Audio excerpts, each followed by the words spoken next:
Secret: 600 U.S. groups linked to Chinese Communist Party influence effort with ambition beyond election. Published by Breakup1984.blogspot.com. Over the summer, as both the Trump and Biden campaigns ramped up efforts to win the most controversial presidential election in decades, Laura Daniels, Jesse Young and Aaron Brown also got busy, posting critical comments about American politics and society on Twitter and other social media platforms. They tweeted about mishandling of the COVID-19 pandemic. They posted about racial injustice. And they shared their views, not good, of the personal and political scandals dogging President Donald Trump. The three women appeared to be just like millions of other Americans who take to social media every day to express their displeasure at the state of the U.S. Yet there were anomalies. The women's messages were sometimes identical to others on Twitter and Facebook. Their handles were similar and they tended to make sweeping statements putting down America and its democratic system, rather than referencing specific events. Their use of language was off too, stilted or mixing up familiar expressions. Black people are never slaves. Stand up your high head. Read one of Jesse's more garbled tweets. And one more thing, occasionally, a stray Chinese language character would slip into one of their posts or hundreds of others just like them. That last part was especially odd, until you consider that the women weren't actually women at all but rather bots and trolls used in a systematic campaign by groups affiliated with China to sow division and unrest in the US ahead of the 2020 election. An analysis this summer of thousands of such Twitter and Facebook posts by the International Cyber Policy Centre of the Australian Strategic Policy Institute described them as part of a program of cross-platform inauthentic activity, conducted by Chinese-speaking actors and broadly in alignment with the political goal of the People's Republic of China to denigrate the standing of the U.S. The fake accounts are just one example of what appears to be stepped-up activity by groups associated with China as Election Day gets closer. Over the past 6 weeks, for example, both Google and Microsoft have reported attempted cyber attacks linked to Beijing that targeted individuals who worked with the Biden and Trump campaigns. However, unlike Russian interference in 2016, which worked to bolster Trump's chances of election, most of the activity stemming from China does not clearly favor one candidate over the other. Instead, it seems designed, as William Evanina, director of the National Counterintelligence and Security Center, puts it, to shape the policy environment in the United States, pressure political figures it views as opposed to China's interest, and deflect and counter criticism. Experts say the election-related activity is just a small part of a much larger and deeper campaign of influence and interference by China that's been taking place over many years, and is a far more worrisome threat long-term. Interviews with some 24 analysts, government officials and other U.S.-China specialists, as part of a 4-month investigation by Newsweek, suggest there are myriad other ways in which the Communist Party of China, CPC, and other government-linked entities have been working, through multiple channels in the U.S. at the federal, state and local level, to foster conditions and connections that will further Beijing's political and economic interests and ambitions. Those channels include businesses, universities and think tanks, social and cultural groups, Chinese diaspora organizations, Chinese language media and WeChat, the Chinese social media and messaging app, says John Garnott, an Australian political analyst and expert on global CPC interference. Separately, Newsweek has identified about 600 such groups in the U.S., all in regular touch with and guided by China's Communist Party, a larger-scale version of a pattern found in other countries around the world. The scope of alleged activities is enormous, involving social and business gatherings, extensive information campaigns and building political and economic ties that can be leveraged to Beijing's gain. Recent reports of Hunter Biden's business dealings with a Chinese energy company eager to connect with his father and President Trump's secret Chinese bank account are just the latest high-profile examples that some China watchers find worrisome. There are also accusations of large-scale economic espionage.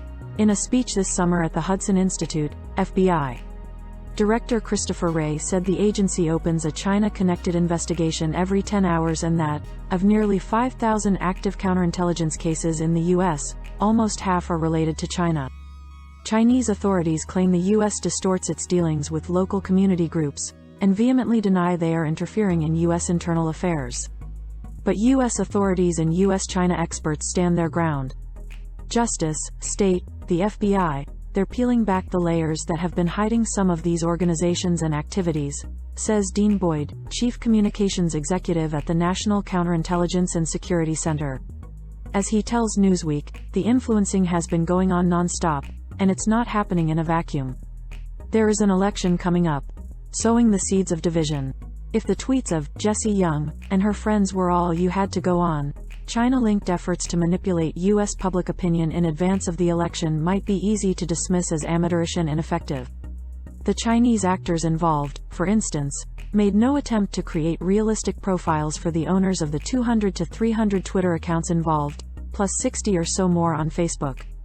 And while the messages, posted between February and July of this year, focused on important issues dividing the country, they were so crudely translated into English, without a feel for American tone or cadence, that the possibilities for engagement seemed limited.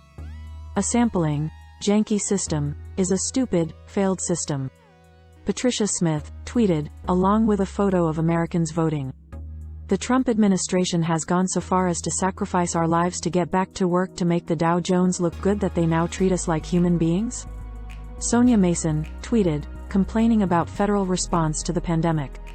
The overflow of freedom has created the situation today, said Laura Daniels, in response to a tweet about a report on religion by Secretary of State Mike Pompeo. The Chinese are not really good at making fake social media accounts, says Ho Feng Hung, a professor of sociology at Johns Hopkins University and author of The China Boom: Why China Will Not Rule the World. The language is not very convincing. In fact, the Cyber Policy Center found that, of the 2,240 tweets it analyzed, 99% got fewer than 2 likes, replies and retweets. But while this particular campaign may not have hit the mark, some of the broad strategies it employed are ones that China uses quite effectively in other contexts, tactics very different from the techniques that Russia has used in its election interference efforts. The social posts from Chinese actors did not have a clear partisan lean. For instance, they promoted messages in support of both the Black Lives Matter and pro-police Blue Lives Matter movements. The point was not to take a side but rather to boost divisiveness by amplifying competing, emotionally charged viewpoints. Nor did the Chinese campaign typically spread disinformation. Instead, it commonly shared authentic content from legitimate news sources like the New York Times and MSNBC, along with tweets from civil rights groups that highlighted racial divisions and inequality in the U.S. If people in the U.S. are looking to China for a repeat of Russia in 2016, they will be disappointed, says Garnot. That's not what China does. They repurpose, they don't smash. In other words, the CPC is not out to destroy the U.S., experts say, but rather to change or subvert it from within, and foster a positive view of China, in contrast to the apparent chaos in America. They are very determined and very organized, says Anna Puglisi, a senior fellow at Georgetown University's Center for Security and Emerging Technology and a former national counterintelligence officer for East Asia. We in America don't think in these ways. It flies in the face of how people in the U.S. see the world. While China's influence efforts around the election have mostly centered on process versus outcome, U.S. intelligence officials believe it's clear the country's leaders do have a favorite in the race. Lately, Beijing has stepped up negative rhetoric about the Trump administration, harshly criticizing the White House on its statements and actions on Hong Kong and TikTok, among other things, and blasting its COVID-19 response. We assess that China prefers that President Trump, whom China sees as unpredictable, does not win re-election, said Evanina, the government counterintelligence director, in a statement this August. The Global Times, which is owned by the CPC's People's Daily newspaper, has also made it clear that China favors the Democratic candidate, saying in a recent article, tactically, the U.S. approach would be more predictable, and Biden is much smoother to deal with than Trump. Another reason China would prefer to deal with the Democrats. The Biden ranks include many people from the previous 2 Obama administrations, during which China made great strides on the world stage and experienced little opposition. Anti-China sentiment has heated up in the U.S. since then, as Trump very publicly addressed trade, influence and espionage problems, ensuring that China policy going forward will be more critical, no matter who occupies the White House. But it's not clear if the Democrats are willing to challenge China quite as deeply, if they win. Influence at the local level. Two particular members of the Trump entourage who have been thorns in the CPC's side are Pompeo and his policy advisor Miles Yu, who together have led the administration's broad pushback against China. Lately, Pompeo has been sounding an alarm about a key focus of CPC activity in the U.S., interference in politics, business and community at the state and local level. In February, for example, Pompeo warned the National Governors Association at a meeting in Washington, D.C. that the CPC was identifying and grooming state and local politicians who would support its interests. A Chinese think tank had already graded governors on their friendliness, Pompeo said. Newsweek obtained and translated a copy of the 2019 report, which labeled 17 governors as friendly, called 14 ambiguous, deemed 6 as hardline, and the rest unclear. Pompeo told the governors, whether you are viewed by the CPC as friendly or hardline, know that it's working you, know that it's working the team around you. 6 months later, at a meeting of economists and sociologists in Zhongnanhai, a secretive leaders compound in Beijing, she told more than a dozen top economists and sociologists that China would double down on seeking cooperation with U.S. politicians and business leaders at the states and local level, exactly what Pompeo had warned about. We must actively develop cooperation with all countries, regions and enterprises willing to cooperate with us, including states, localities and enterprises in the United States, she said, according to Xinhua, the state news agency. In his talk, Pompeo gave several examples that he said reflected an uptick in CPC interference at the state level. In 2019, he said, diplomats at the Chinese consulate in Houston wrote to the Mississippi governor, Phil Bryant, threatening to cancel a Chinese investment in his state if he traveled to Taiwan, the de facto independent island nation that Beijing claims and says no one may have official ties with. Bryant went anyway. In another example, Chinese diplomats at the consulate in Chicago wrote to a Wisconsin lawmaker, Republican Roger Roth, asking him to sponsor a bill they wrote praising China's response to the COVID-19 pandemic, the Wisconsin Examiner reported. Roth initially ignored the request, thinking it a joke.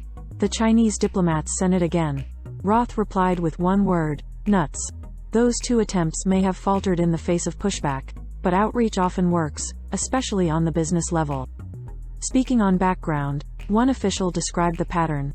Say you are governor of a state that has tremendous economic investments in China, or that has a good relationship with China exporting soybeans or grain.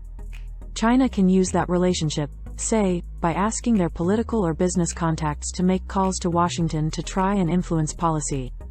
It sounds like U.S. political lobbying, but you have to know, it's a foreign government playing this game, the official says. In other countries, this kind of interference can be even more intense, and has already led to major problems, including threats to national security.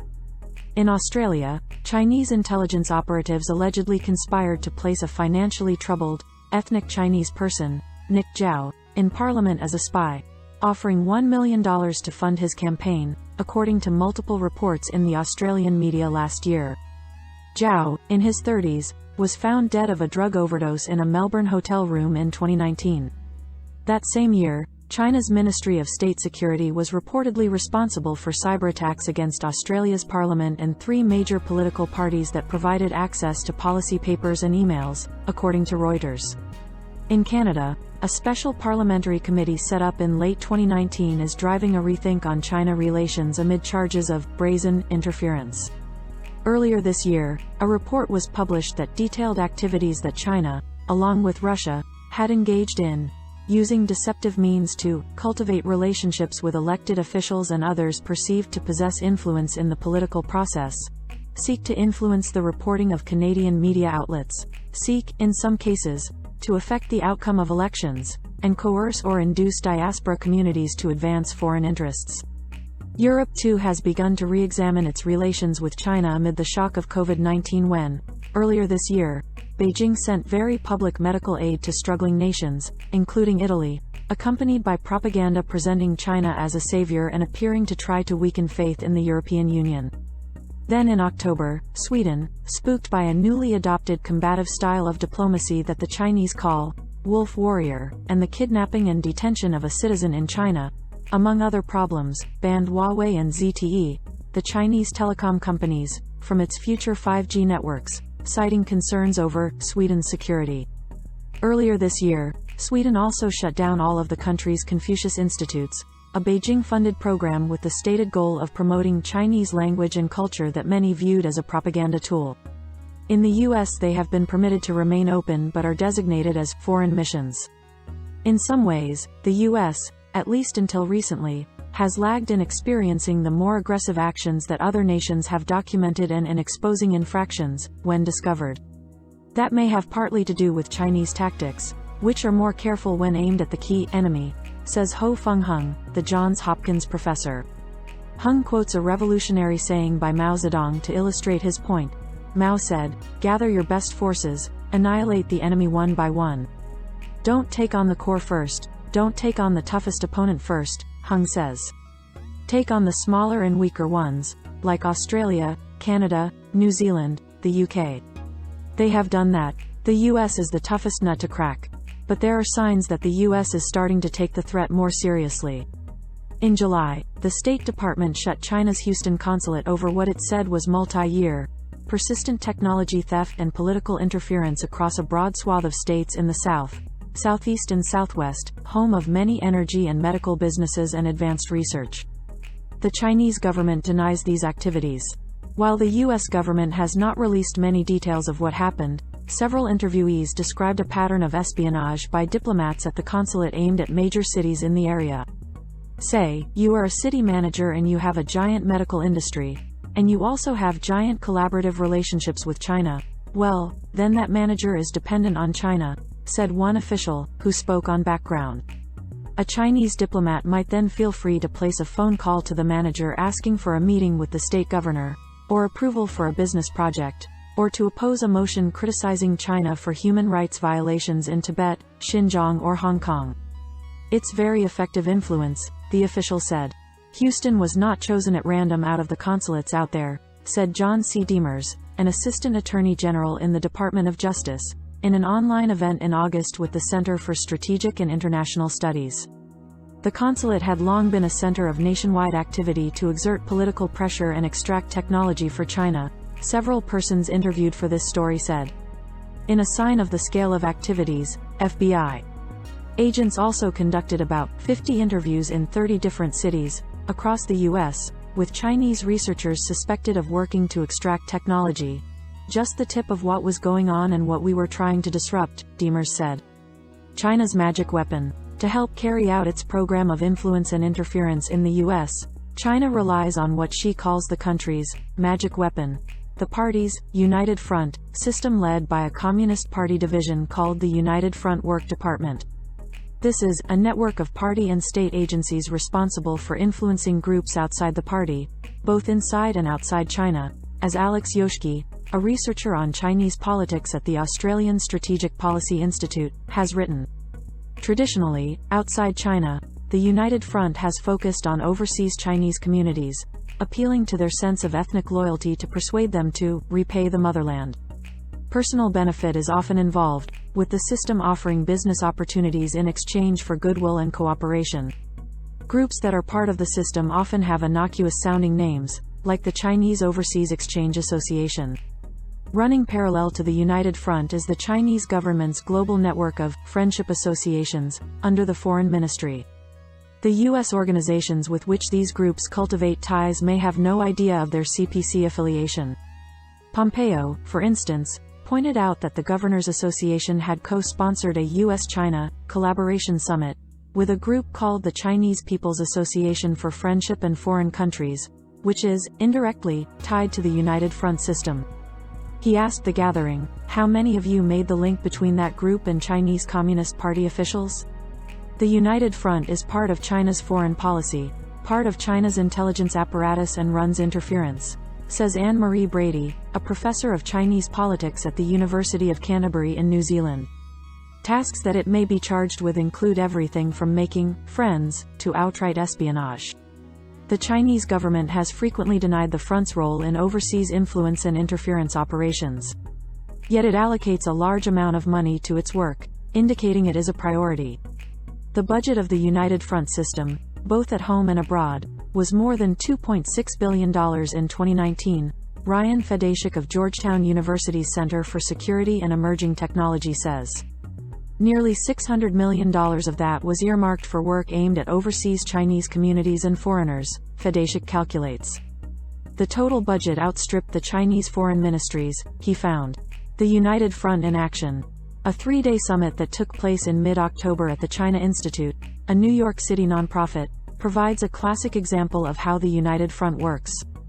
The event, titled "Finding Success in an Age of Crisis," promised to help participants figure out how to achieve success in the face of strained U.S.-China relations and a volatile world. The event featured an illustrious lineup of panelists from U.S. business, academia, technology, media, diplomacy and politics, including Rick Snyder, former governor of Michigan, and Stapleton J. Roy, a founder of the Wilson Center's Kissinger Institute. Yet what participants likely didn't know, 3 of the 4 knowledge partners are directly or indirectly part of the United Front. The Beijing-based Center for China and Globalization, a think tank, is one of them. The organization was co-founded by Wang Weiyao, who is also a deputy chairman of the Western Return Students Association, a United Front work department group, according to Yoshiki, who has documented Wang's multiple connections to the United Front. The other were the China General Chamber of Commerce USA and the China General Chamber of Commerce USA Chicago, both among the 600 or so American groups Newsweek has linked to the CPC system. Asked for comment, the China Institute replied that it chose to engage with these organizations because of their large memberships and connection to the issues and topics that are a priority today. We wanted to ensure they were engaged in the conversation. In an emailed statement, the China General Chamber of Commerce USA denied it was linked to the United Front system, saying it was a non-profit and non-governmental organization representing Chinese enterprises in the U.S., with a mission to create value, generate economic growth, and enhance cooperation between the U.S. and Chinese business communities. Importantly, members of the various groups identified by Newsweek, most of them ethnic Chinese, may not be aware of the organization's ties to the China Party state. Individuals may join for a sense of community or a business opportunity. Despite that, the groups may compete to be close to the Chinese embassy and its consulates, hoping to gain status and favors, says Yachu Wang, an analyst for Human Rights Watch in New York City. China's diplomatic system, in turn, connects through them to local Chinese language communities. Some groups assist in technology transfer, acquiring technology developed by U.S. companies for use by Chinese companies, a crucial goal of the parties influencing and interfering. The system also permeates the Chinese language media in the U.S., shaping the information environment. Newsweek has identified the following types of organizations as affiliated with the United Front throughout the U.S. At least 83 Chinese hometown associations for immigrants from the same place in China, 10 Chinese aid centers, 32 chambers of commerce, 13 Chinese language media brands, about half of the 70 associations for Chinese professionals in the U.S., 38 organizations promoting the peaceful reunification of China and Taiwan, 5 friendship organizations, and 129 other groups engaged in a range of activities such as education and culture. In addition, there are 265 Chinese student and scholar associations for the approximately 300,000 Chinese students in the U.S. These are connected to CPC politics, often via Chinese diplomats, usually the education secretary in a consulate. The groups were identified by evaluating crossover membership, regular joint activities, events indicating ideological alignment, high-level meetings that can only be obtained by being part of a CPC-trusted system, and by cross-checking names, positions and cooperative events described in hundreds of Chinese-language government and party documents and Chinese state media reports, as well as reports by the groups themselves. The level of influence and interference activity ranges from simple efforts to promote a positive view of China to outright espionage. The latter was the case in late September, when a New York City policeman of Tibetan origin from China, a naturalized American citizen and Army reservist, was arrested and charged with acting as an illegal agent of the Chinese government. His handler in the Chinese consulate in New York City worked for the China Association for Preservation and Development of Tibetan Culture, which is part of the United Front, according to charges laid out by the Department of Justice. Allegedly, the policeman spied on Chinese citizens living in the New York area to help assess their potential as intelligence sources, and provided Chinese officials with access to the NYPD through invitations to police events. Start digging. and the number of groups in the U.S. with ties to the United Front seem endless. The Committee of 100 C100, a New York-based advocacy group for Americans of Chinese origin that was founded nearly 30 years ago with the help of Henry Kissinger, is another, according to multiple reports in Chinese-language media and United Front organizations. The website of the United Front Work Department in the Chinese city of Nanjing identifies U.S. businessman and C100 chairman H. Roger Wang as an honorary chairman of the Nanjing Overseas Friendship Association, which is a city-level branch of the United Front's Global China Overseas Friendship Association. Upon his election to the board in 2018, Wang talked enthusiastically about key CPC projects such as the Belt and Road Initiative, in which China committed to invest in infrastructure projects in nearly 70 countries. The U.S. did not join, seeing the initiative as an attempt by Beijing to project its power around the world. There are so many areas that C100 can get actively involved in now, including the Belt and Road Initiative, Wang said in an interview with China Daily. Xi Jinping has described C100 as a friendly organization, and the group regularly meets with top Chinese leaders. Asked for comment, Fulton Hu, a program associate at C100 emailed, "We firmly oppose any efforts by a foreign government or a political party, from China or elsewhere, to influence or undermine American society and democracy. Our dual mission is to promote the full participation of Chinese Americans in American life and to advance a constructive Sino-American dialogue." Is there anything wrong with that? Not on the surface, but what's beneath the surface is harder to discern. How to deal with China is a question everybody has to face, says Alvin Y.H. Chung, a research fellow at NYU's U.S. Asia Law Institute. The relationship with the CPC is like any other relationship. You have to set boundaries.